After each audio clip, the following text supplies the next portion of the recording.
Welcome to Heartbreak and Hope with Pat Barbarito, the show that explores how to build up or break down any relationship with confidence, clarity, and compassion.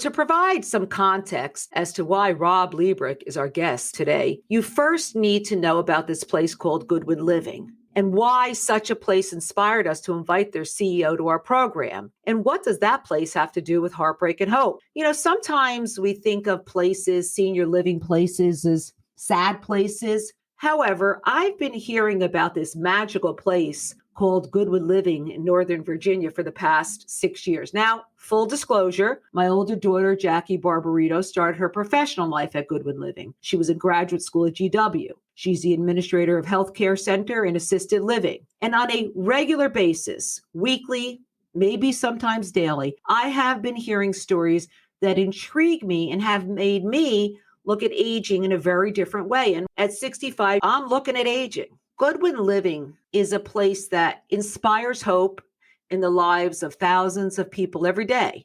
It has a range of senior living communities, specialized healthcare services, community partnerships, and a philanthropic program. And their mission's clear: to support, honor, and uplift the lives of older adults. The stories that come out of this place, the optimistic stories, they're unparalleled. It's sort of like a Shangri-La for people of a certain age. With that backdrop, I welcome Goodwin Living's CEO, Rob Liebreich, to our program. Welcome, Rob. Great to be with you, Pat. So, Rob, you're known for your energy, compassion, and at the risk of using an overused phrase, your sort of out-of-the-box approach to things. My first question is, so what prompts you, a guy with a business major, an MBA from Georgetown, not in the senior living field, to shift your entire life and invest yourself in uplifting the lives of older adults? How does that happen? It happens because life happens. I went on a trip with my now wife. We took 6 months to travel around the world and both quit our jobs. It was a great trip. I encourage most people to do that at least once in life, to see the world. And when we came back, I grew up in Oregon. So when we came back, I went back to Oregon. My dad's mom, my grandma Lee, was supposed to move into a senior living community. And the day before that move took place, I sat bedside with her as she passed away.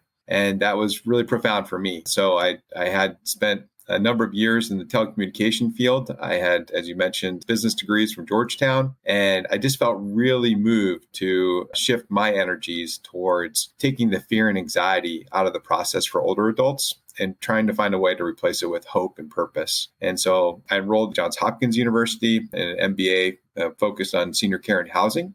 And for the last 20 years, I've been blessed and focused and excited to provide my energy towards what gives me energy, which is serving people and doing it for older adults. I know that not only are you serving older adults and certainly doing unbelievable things with Goodwin Living, but you also started a program called Stronger Memory. Can you tell us about that and what inspired it? Because it's quite impressive. And I understand there's actually some independent studies being done now with the program. You know, I think one of the joys I have is in serving older adults, I get to see the future for myself, but also for my family, certainly for my mom, my dad, both who are alive. My dad's 80, my mom's 78. They both live in Oregon. And about 11, 12 years ago now, my mom was starting to show problems with her cognitive abilities. Her brain health was going the wrong way. She was forgetting things that she was saying. She was repeating herself. And really scary, Pat, she was getting lost in familiar places back in Oregon. And so while she was driving, she wouldn't remember where she was going. And that was really problematic. And so brain cognition, brain health is not a problem until it becomes a problem, right? And unfortunately, there are no cures for dementia, which is this decline of cognitive abilities. And there's lots of different types of dementia out there. What we assessed with my mom is she had something called mild cognitive impairment. So it's oftentimes a precursor to dementia. And within 5 years or so, typically about 40% of people go from mild cognitive impairment and develop fully into dementia. I truly believe that my mom would have been on that path. She was really slipping down that path quickly. And Pat, I had 9 years of experience under my belt at the time in serving older adults, doing that with some really wonderful organizations, very dynamic organizations. But as I mentioned, there's no cure to dementia, and there's really no cure to mild cognitive impairment. And so I had no tools. I had absolutely no tools. But you're not in the clinical field. That's what's fascinating about you developing this program. Yeah, I'm not. I'm not a doctor. I'm not a nurse, and I'm not a scientist in that regard. I'm just a loving son who really was suffering without any kind of tools to come around my mom, and watching that impact both on my mom, but really on my dad as well. The fear that occurs when your spouse starts to have cognitive challenges, really any challenges, right? But I think most people, when I first came into this field, I was asking people questions about, would you like to live to 100? And I was young with lots of excitement and energy. And I thought everyone would say, yes, of course, we all want to live to 100. And group after group, when I asked that question, people would not raise their hands. And I would say, okay, well, why don't you want to live to 100? And they would say, well, the first reason is that we may run out of money and we want to have choices. Wow, that's a profound answer, isn't it? I Yeah. hope was the second answer quality of life? I'm curious. The second answer was about the brain health.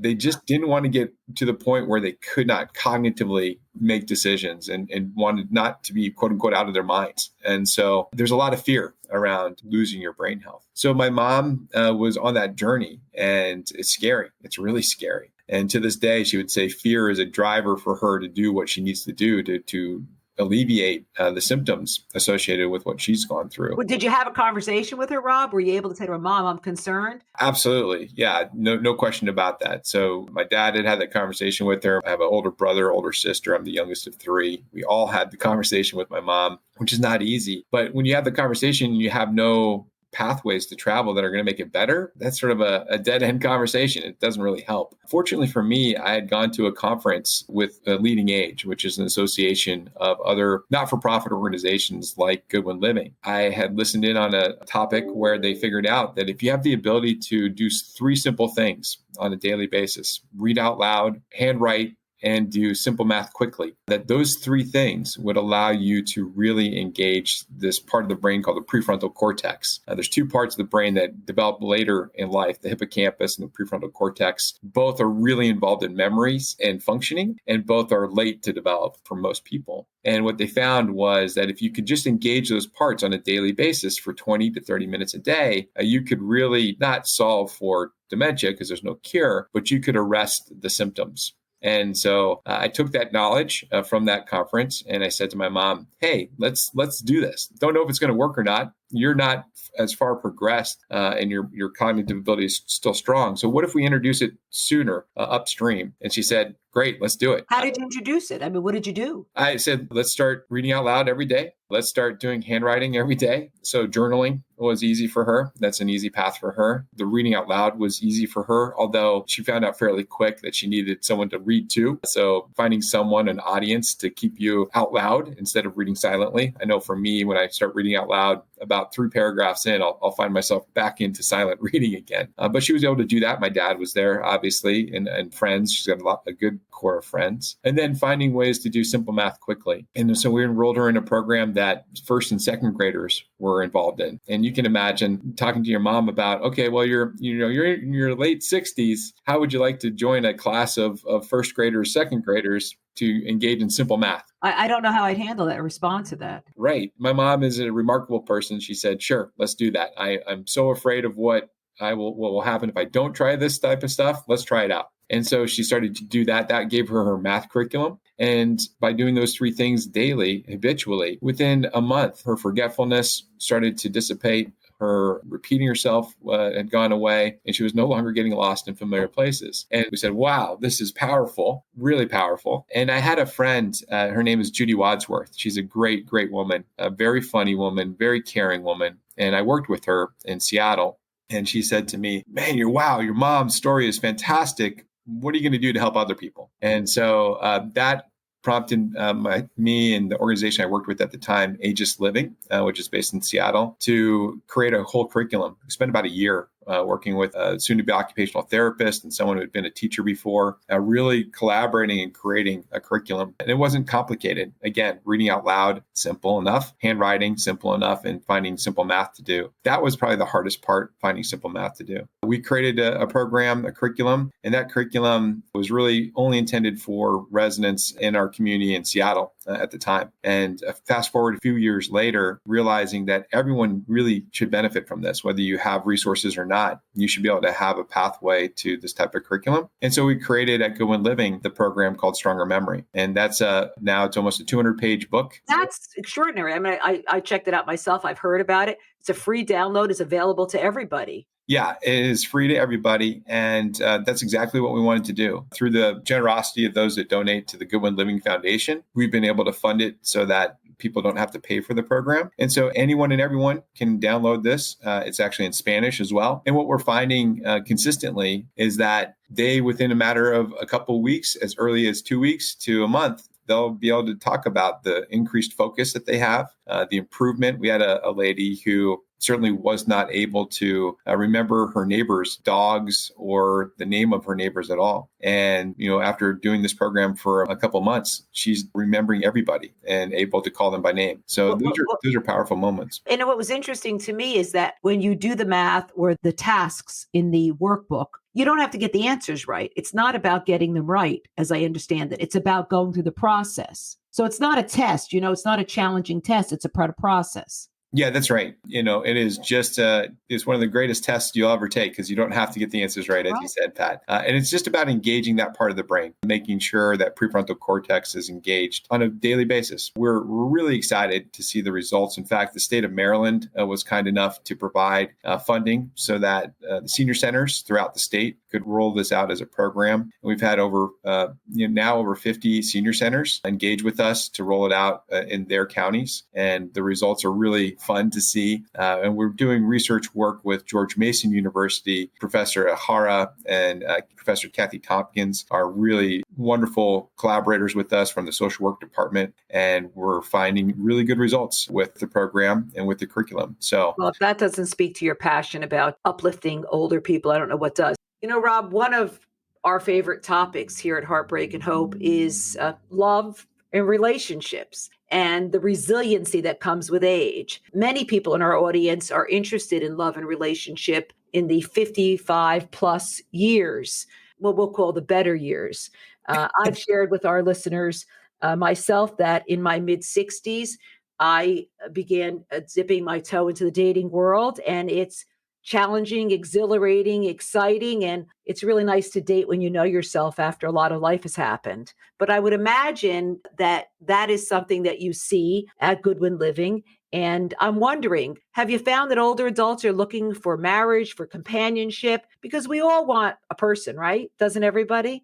I think most people want a purpose. And that purpose plays itself out in a lot of different ways. Right. So what wakes us up in the morning? What allows us to have a sense of worth and makes us want to go for the next day and the next day after that? Really, what I see is a lot of people who are part of Goodwin Living, who are part of just the older generation, what I call 55 and better, often is my terminology. I think people are just seeking that reinforcement that they have purpose in their life. And so many ways to get purpose, but one of the key ways is certainly through community, and it's certainly through relationship. I see a lot of wonderful relationships that have persisted over the course of decades, sometimes into the 70 plus years of marriage, which is awe-inspiring. I just celebrated 20 years with my wife. And so we know that takes a lot of work and effort on a daily basis. And so for these couples that I get to interact with that have been married for 70 plus years, sometimes it's just remarkable. And then you think about it, over 9 out of 10 people as they're getting older, 65 plus folks have been married.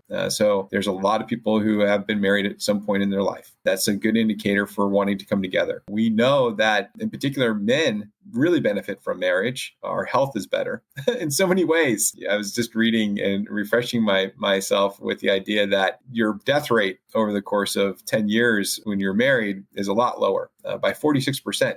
So it's a major indicator, and it didn't matter whether your marriage was a positive one or not. Like you could be in a bad marriage, but you'd still have the benefit of health. But do you think that older adults are looking for marriage or companionship? I mean, to me, marriage, as an older adult isn't that appealing at all, but companionship or community, as you say, is really, I think, what matters. Community, companionship, heartfelt connections. So what do you see? Yeah, I see the same thing now. For certain, you don't have to go into marriage per se, but the companionship is critical. I think even our younger generations right now are foregoing marriage as a whole, but seeking out companionship and community much more. In the community settings that we provide, in the environments that we provide, what we recognize is that people do want to come together. They want to be seen. They want to have an opportunity to wake up and do something good in their life. And oftentimes that is in service to someone else, having someone around you that can push you to do more, to do better. And what we see quite a bit is spouses that come in,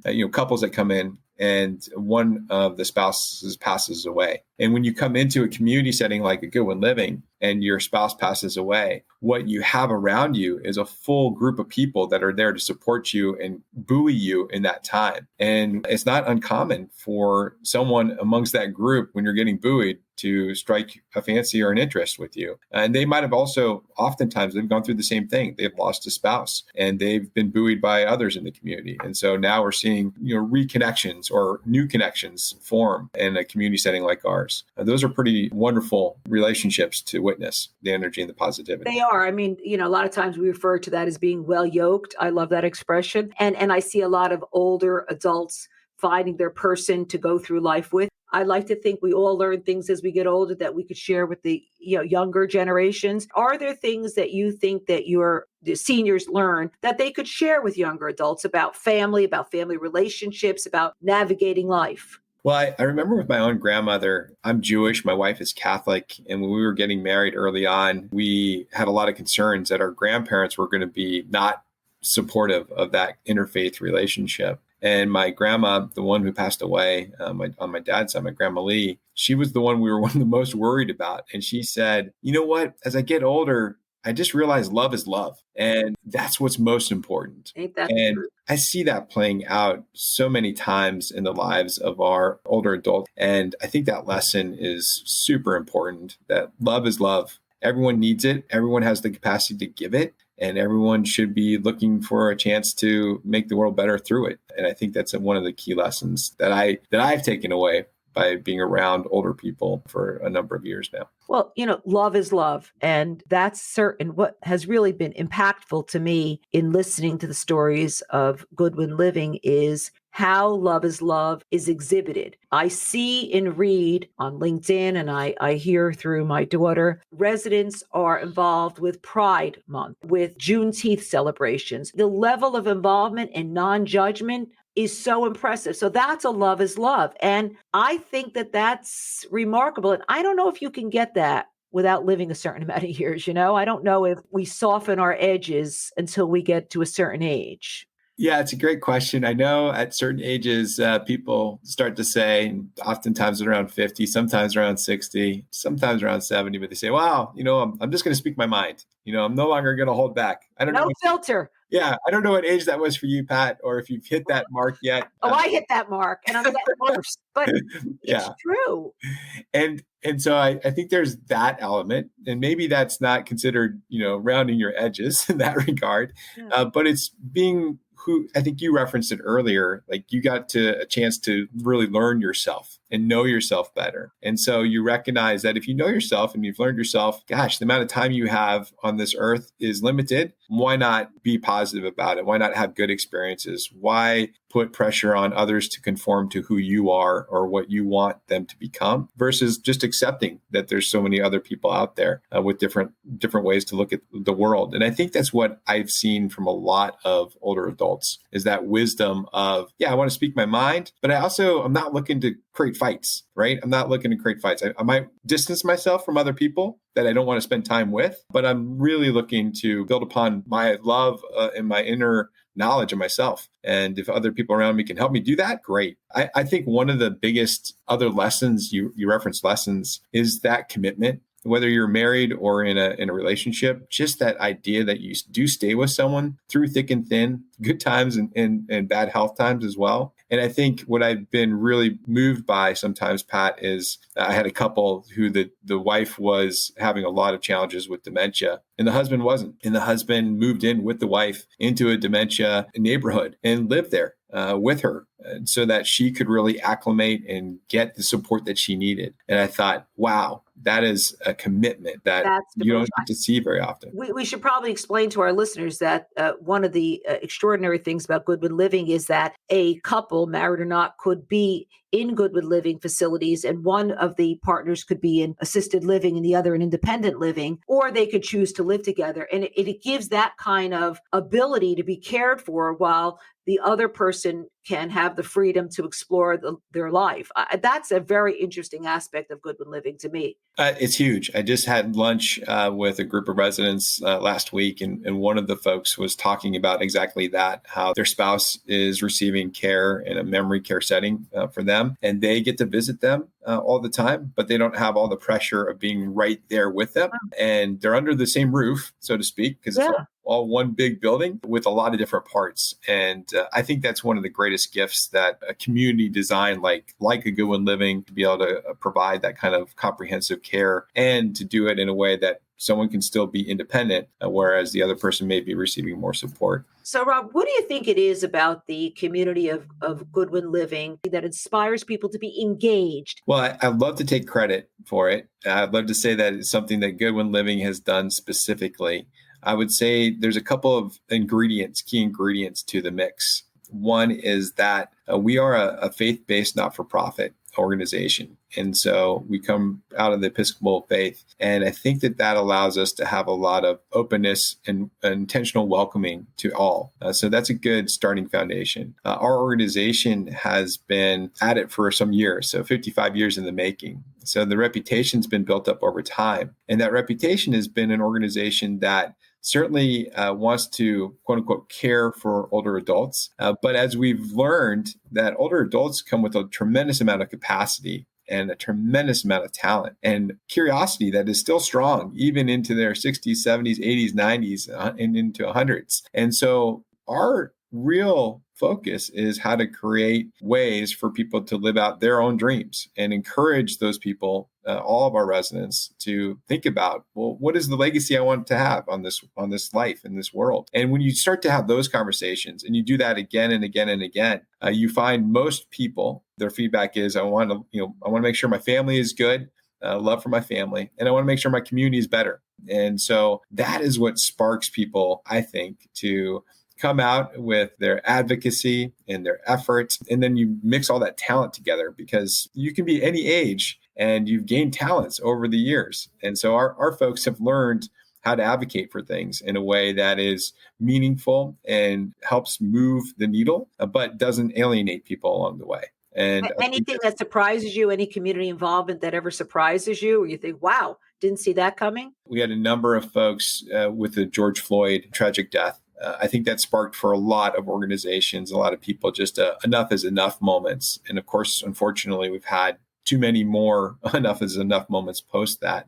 But in that moment, what I saw was an entire organization come together and say, we can advocate differently. There's a lot of work we can do, and we don't have to give up. We don't have to be satisfied with where we're at, and we can do more, even when we're in our 80s, even when we're in our 90s, or maybe especially because we're in our 80s, and especially because we're in our 90s, because we've seen how the world plays out. We've lived through change. I think the generations that I am so fortunate to serve are the greatest change agents of all time. And when I interact with residents and members of Goodwin Living, people often tell me, well, people don't like to change. I think to myself, that's fine. But these folks have been through so many changes that they're really experts. And so I think that expertise really propels all of us forward. And it compels our younger generation, the people that are serving in their teens, serving in the dining spaces, et cetera, to rethink like, oh, this person's be able to do this. Maybe I should be able to do this. So now it brings up a whole nother generation to see what possibilities can be had when you commit to advocacy. So we saw our residents out there with signs and ready to march and wanting to do things to show the world around them that they were relevant, and that their relevancy could drive change. And if that's not hope, I don't know what is. We can't speak about Goodwin Living without talking about who Goodwin Living is as an employer. Goodwin Living has been named one of the top workplaces in the Washington, D.C. area by the Washington Post. And, as I think the Washington Post noted, it takes a different approach to assisting and working with their workers in their personal lives. And one of the programs that I was really intrigued with and blown away with was the resident-driven program of providing grants to employees and helping them pay for and preparing them for applications to be citizens. Can you tell us about the genesis of that and how that happened? Because that was so impressive. Yeah, thanks, Pat. We have been a top workplace for multiple years now. What's exciting about that is employees are the only ones that get to vote. And you can't really influence that other than the good work that you try to do on behalf of the team members. And so we've been a top place to work for a number of years, our best showing this last year in the top 5. And I think a big part of that is we keep on asking the question, how can we come around our team members? And when I say when we ask that question, it's not just, Rob Liebreich, who's the CEO and president. It's really our residents. It's really our members. They're asking that question because they've fallen in love with the family that's around them. And the family that's around them represents certainly about 1,000 other residents, but it also incorporates 1,000 team members. And they've really become passionate about them. And our team members are represented from over almost 70 different countries. As I understand it, the residents raised funds to not only pay for employees to become U.S. citizens, but actually help them with their tests, walk them through the process.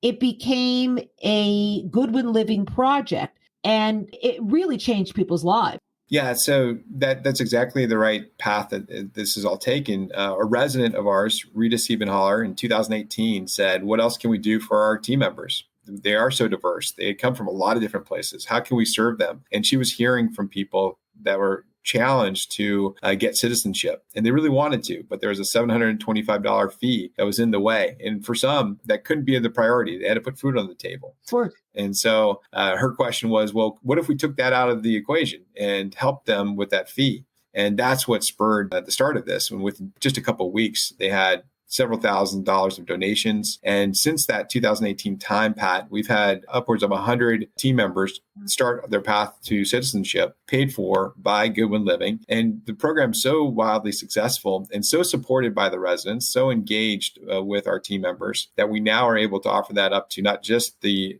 team members themselves, but also a beloved family member. And so we've really started to expand that out. And you mentioned the interaction with our residents, training our team members up to make sure that they can pass the citizenship test. So it's not just we're just going to pay for you. It's also, we're going to invest our own time and energy and capacity in with you. And when you succeed and are able to hold up that citizenship certificate and be able to vote and all those things that come with citizenship, the pride is a shared pride. And so we're really excited for the program. I would say super excited because it started with a resident's question. It wasn't something that management came up with or another team member came up with. But 25% of our team members are not U.S. citizens yet. They're all legal to work, but this opportunity, this statement of the organization really makes a difference in their lives. And that's really encouraging for all of us. And you would think that when you're talking about, senior living, all these sad stories. And again, I'm sure there are many, but the hopeful stories that we're talking about is inspiring. I hope it's inspiring for our audience. I know it's inspiring for me just to listen to. Imagine being an employee that's, perhaps not high on the hierarchy in their own mind, but yet being treated with such decency and dignity. What a place to work. The community there and the outreach by your employees and residents and the community feeling, it's an unusual place, Rob. I'm sure you're very proud to be at the helm. I'm really excited to be a part of it. And I think you referenced that there's a lot of heartbreak out in the world, certainly. And we all recognize that. What we spent a lot of time on as a team, as a community, is trying to figure out how to bring that hope equation to the mix and keep on pouring more into the hope side, because we know the heartache side is going to continue. So really appreciate you and your ability to share the story. Well, I'm honored to do it. It's my privilege. I'm happy that you decided to join us. And I thank you for your time and for your vision, because it's inspiring. Thank you so much for joining us today. Don't forget to follow us on your favorite podcast platform. Please give us a 5-star rating and leave a review so more people can listen in to Heartbreak and Hope with Pat Barbarito.